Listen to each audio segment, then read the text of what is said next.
Bom dia, pessoal. A gente viu algumas formas aí de fazer a modelagem, né, do escoamento transitório, né, o modelo rígido e o modelo elástico. A gente viu duas condições de contorno principais, né, a válvula, né, uma forma simples de, de modelar uma válvula de controle, né, de vazão.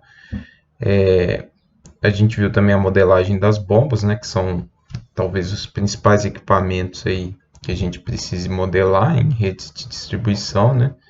E hoje a gente vai falar um pouco sobre os equipamentos de proteção que a gente tem para evitar, né, que os transitórios causem danos aos condutos forçados, tá? Bom, primeiramente, né, a gente tem que ressaltar que esses equipamentos, a principal função deles é proteger a instalação de situações emergenciais, né, de acidentes, tá? Por quê? Porque uma operação normal, a gente tem que prever que as manobras que a gente vai realizar, elas vão causar um evento transitório, tá? E pensando dessa forma, a gente tem que criar essas manobras de forma controlada, né? Então, se eu for partir uma bomba, operar uma válvula, eu tenho que ter uma rotina operacional que eu garanta que essa manobra seja uma manobra lenta, né? Ou seja, eu tenho uma aceleração ou desaceleração de uma bomba, por exemplo, de forma bem gradual, para eu reduzir a sub ou sobrepressão que isso iria causar, tá? Então, durante uma operação normal, a gente tem que sempre pensar em controlar o transiente através do controle da manobra, tá? Mas é claro que acidentes acontecem, né? Então a gente tem que proteger a nossa instalação também desses possíveis acidentes que podem ocorrer, tá? Então o objetivo desses equipamentos é principalmente reduzir a sobre ou subpressão, né? Que esse acidente vai causar, né? Então seja uma ruptura de tubulação, uma queda de energia na estação elevatória, enfim, isso vai causar uma onda de pressão e a gente tem que conseguir atuar sobre ela, tá? Aqui eu coloquei, né, manter as pressões positivas na tubulação, positivas dentro da pressão admissível, né, pelo material da tubulação. Então, as tubulações têm uma classe de pressão, a pressão tem que ficar abaixo disso, para a gente não causar o rompimento da tubulação, né? E principalmente evitar a criação de vapor, né, que normalmente ocorre nos pontos mais altos da tubulação, né? Então, quando a gente tem algum morro, né, no perfil da nossa adutora, são pontos críticos, né, onde a nossa pressão tende a ficar muito baixa, e se a gente atingir a pressão de vapor, a gente pode criar vapor ali dentro, né? E se isso for levado para as zonas de maior pressão, pode implodir, né? E a sobrepressão pode elevar ainda mais, tá? Então esse aqui é um ponto muito crítico para as tubulações, tá? Que a gente tem que tomar muito cuidado, tá? Verificar sempre nos pontos altos qual que é a pressão mínima, porque se a gente realmente atingir a pressão de vapor, isso é bem problemático para a tubulação, tá? E outra questão, né, seria evitar vibração e ressonância do sistema, tá? Como a onda de pressão, se a gente pensar numa adutora, né, ela vai e volta inúmeras vezes, né? Isso pode criar um efeito de vibração e a tubulação pode entrar em ressonância e pode entrar em colapso, tá? Um outro caso que também pode ocorrer são em válvulas redutoras de pressão. A gente pode pensar que a válvula redutora de pressão é um equipamento que poderia atuar no transitório, né? Porque ela vai controlar a pressão de saída, mas esse controle pode causar exatamente essa questão da ressonância, tá? Como eu tenho ondas de pressão indo e voltando, o piloto da válvula redutora ele vai subindo e descendo conforme essa onda chega, tá? Ele vai fechando e abrindo a válvula para jusante, tá? Isso vai criando vários transitórios também, a onda vai se sobrepondo uma sobre a outra, né? E isso pode criar muita vibração ali na própria VRP, né? E a tubulação pode entrar em ressonância e entrar em colapso, tá? Então, as válvulas redutoras, elas podem ser até uma fonte, né, do efeito transitório na tubulação, devido a esse ajuste aí muito rápido dela, tá? Isso é controlado, né, de acordo ali com o ajuste, ou um ajuste eletrônico, que algumas válvulas têm, ou o ajuste da mola, tá? Então tem que tomar cuidado, que o próprio equipamento pode induzir o efeito transitório, tá? Bom, e aqui eu coloquei, né, os principais equipamentos que a gente tem para tentar controlar, né, esses efeitos da sub e sobrepressão do escoamento transitório. A gente vai ver cada um deles e o equacionamento deles, né, eu vou disponibilizar num arquivo à parte. Tá? Bom, a chaminé de equilíbrio é talvez o equipamento mais simples da gente utilizar. Tá? Ela é bem eficiente, né? Ela vai atuar tanto na sobre quanto na subpressão, né? E a ideia da chaminé, né, é que ela seja basicamente um reservatório adicional num ponto intermediário, né, que de acordo com as ondas de sobre e subpressão, a massa de água aqui dentro dessa chaminé, ela vai subir ou vai descer de acordo com a pressão na tubulação, tá? Então, se a pressão aqui na tubulação estiver muito baixa, né, aqui, como eu tenho uma coluna de água maior, ela vai descer, né, pressurizando a tubulação. E da mesma forma, se a pressão for muito alta, né, isso aqui vai encher, né, aliviando aqui a pressão na tubulação, tá?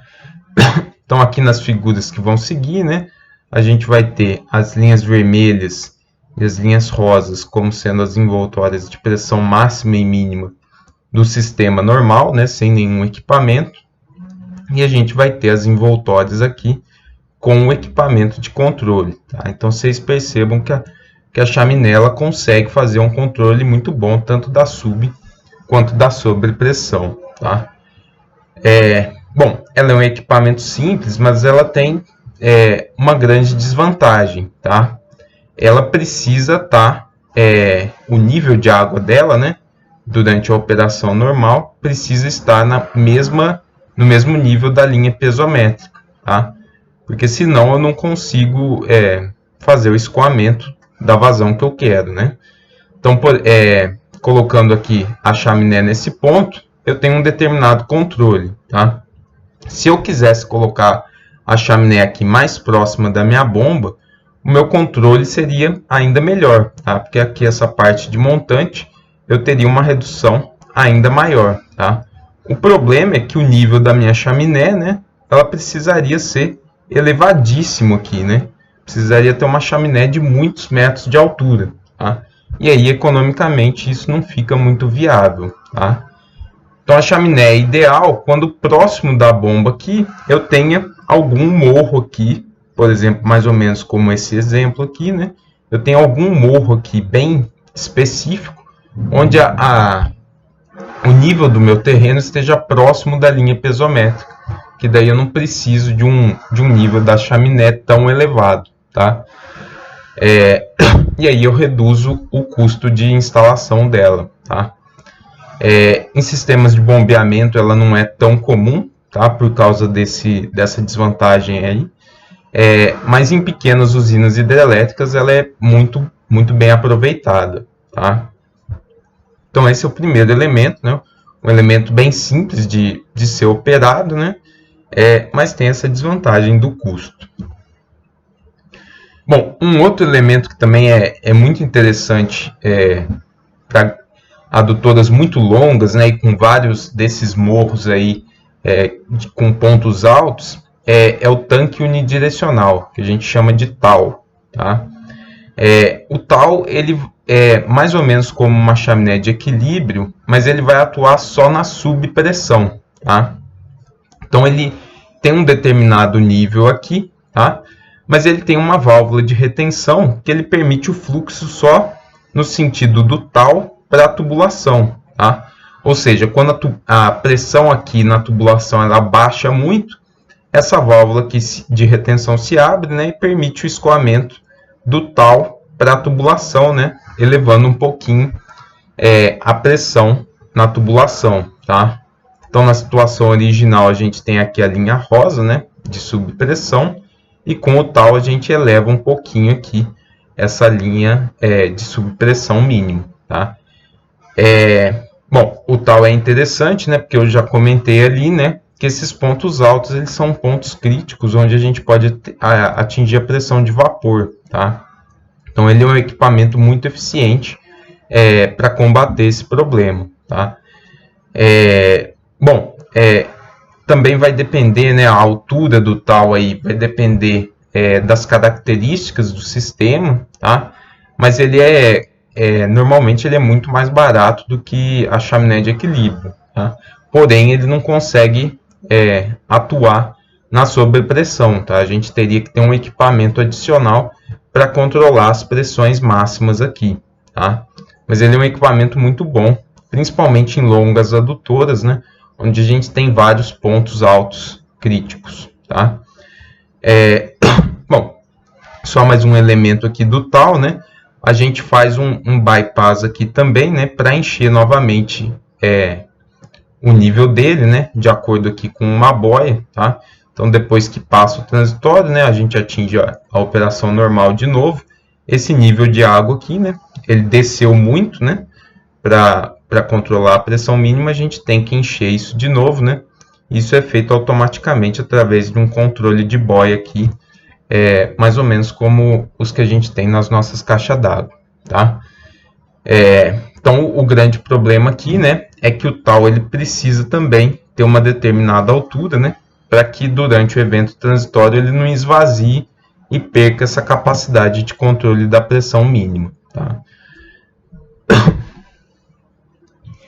Bom, e aí, né, pensando tanto no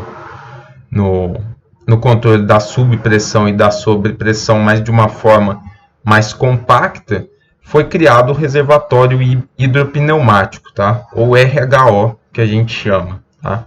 O RHO ele tem a mesma característica da chaminé de equilíbrio, tá? Porém, ele é muito mais compacto, porque ao invés da gente ter a oscilação da coluna de água da chaminé, a gente tem a oscilação aqui da compressão, né, da coluna de ar dentro desse reservatório, tá? Então, quando eu tenho uma sobrepressão na minha tubulação, a parcela de água que vai comprimir esse ar aqui dentro, tá? E quando eu tenho uma subpressão, o ar ele vai se expandir, enchendo, né, de água a tubulação aqui, tá? Então, eu consigo ter um equipamento muito mais compacto, né? Eu não preciso de uma chaminé extremamente alta para fazer esse controle da pressão, tá? Porém, por ser um equipamento que eu preciso de ar comprimido, eu preciso de um compressor conectado nesse sistema, tá? Então, o meu custo de operação vai ser um pouquinho maior, que eu preciso constantemente, né, garantir que o ar esteja pressurizado ali, tá? Por mais vedado que seja, né, a gente pode ter um pouquinho de fuga desse ar do sistema, tá? Ou a gente pode ter a própria solubilização do ar na água, né? E aí a pressurização aqui da parcela de ar ela vai se perdendo, né? Então, de tempos em tempos, o compressor tem que atuar para manter essa relação aqui adequada dentro do RHO, tá? Bom, como ele é um equipamento muito mais compacto, né? A gente consegue colocar ele imediatamente aqui depois da bomba, né? E aí o nosso controle das pressões ele fica muito mais adequado, tá? A gente consegue controlar toda a adutora, tá? Mas a gente vai ter que ter esse gasto adicional, principalmente durante a operação, tá? Bom, eu não comentei aqui lá na chaminé, mas tanto o RHO quanto a chaminé, eles podem conter uma placa de orifício aqui na entrada deles para adicionar uma perda de carga, tá? Isso é bom para os eventos de sobrepressão, né? Porque essa placa de orifício vai causar uma perda de carga localizada bem alta, né? E aí a elevação da coluna de água ela vai ser um pouquinho menor, né? Então, a nossa chaminé ou o nosso RHO, né? ele precisa de uma altura um pouquinho menor com essa placa, tá? Então o RHO talvez seja aí o melhor equipamento de controle, né? Porém ele também é o mais caro, tá? Então normalmente ele é utilizado realmente para sistemas muito importantes na distribuição de água, tá? Onde a gente realmente precisa de 100% de segurança na operação. Bom, um equipamento aqui um pouco mais simples, né? E que a gente não precisa praticamente fazer nenhum tipo de atuação nele, é o volante de inércia, tá? O volante de inércia é basicamente uma massa adicional que a gente coloca no eixo das bombas, tá? Então esse disco aqui em amarelo, né? Isso aqui é uma foto de uma turbina, mas é o mesmo conceito para estações de bombeamento, tá? A gente adiciona esse disco aqui com uma determinada massa. Por quê? Porque a hora que eu tiver uma queda de energia, né? A minha bomba não vai parar muito rapidamente, tá? Como eu tenho essa massa adicional, a inércia dela vai fazer com que essa bomba continue girando por um tempo maior, tá? Ou seja, ela vai desacelerar de uma forma de uma forma menos brusca, tá? E isso faz com que a subpressão na minha linha de recalque não seja tão significativa, tá?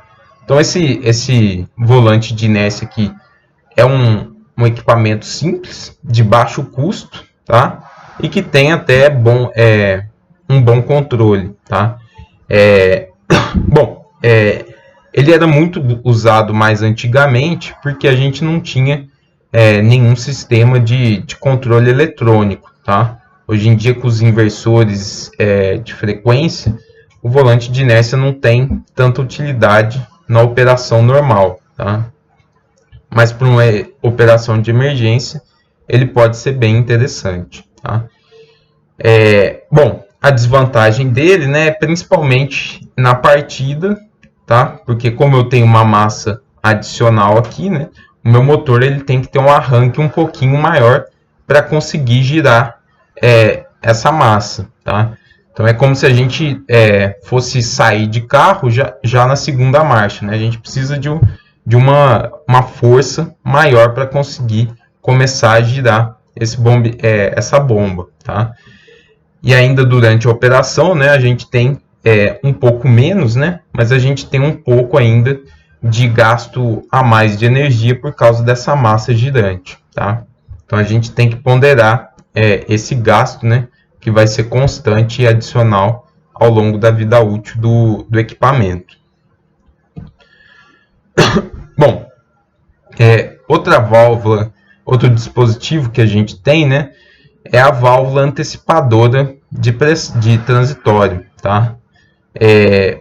A gente tem, na verdade, várias válvulas que operam, né, no controle de transitório. Hoje em dia tem até válvulas com controladores eletrônicos, né, para fazer o ajuste da abertura ou fechamento dela de acordo com a pressão na rede, tá? Mas a gente... É claro que esses dispositivos eles estão mais sujeitos aí, a erros, né? Principalmente com a queda de energia, né? O sistema eletrônico ele pode errar também. E o ideal, né, é que a gente tenha um sistema mecânico que ele vai atuar, mesmo que a gente tenha qualquer queda de energia ou a gente não tem risco das placas eletrônicas queimarem ou qualquer tipo de coisa, tá? Bom, então a válvula antecipadora, né, ela tem alguns ajustes nelas de acordo com pressões pré-definidas, tá? Para que ela seja capaz de atuar na sobrepressão, tá? Então tem alguns settings que ela tem que ter, né, de molas, para que ela consiga atuar na sobrepressão, liberando, né, a passagem aqui por um bypass, tá? Para aliviar a sobrepressão, tá? Então, de acordo com a pressão que ela está observando na adutora, né, ela faz a abertura ou fechamento aqui desse bypass e permite o alívio da pressão na tubulação, tá? Ela é excelente no controle da sobrepressão, né? Vocês veem aqui que a linha piezométrica permanece a sobrepressão, né? Fica igual a da linha piezométrica, tá? Só que a gente tem que ter esse elemento de controle, né? Desse piloto dela, né? Bem ajustado, tá? Mas é um bom equipamento no controle da sobrepressão, tá? E de baixo custo também, tá? Bom, a válvula de alívio, ela é bem parecida com a válvula antecipadora, tá? Ela tem essa mola aqui que é ajustada para um valor de sobrepressão pré-definido, tá? E aí, se a pressão na tubulação é atingida, né? Essa mola aqui, ela sobe, né? E libera a passagem aqui para a atmosfera, né? Ou para uma tubulação de retorno a um reservatório, tá? Que é o mais adequado, tá? E aí ela faz o alívio, né, dessa sobrepressão para a atmosfera, tá? Então ela é basicamente a mesma função da válvula antecipadora, tá? Só que o alívio dela, né, é feito diretamente para a atmosfera, tá?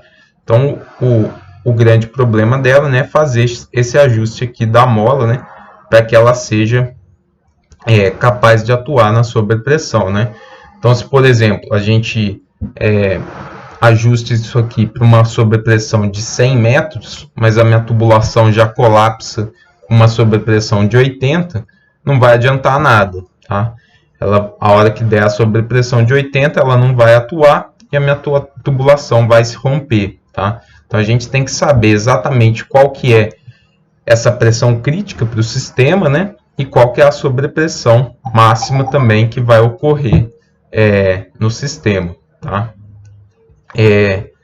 Além aqui da válvula de alívio, existe também um dispositivo que é muito parecido, que é o disco de ruptura, tá? É o mesmo princípio, tá? Só que ao invés da mola aqui atuante, né, tem um diafragma, né, que ele se rompe com uma determinada pressão, tá?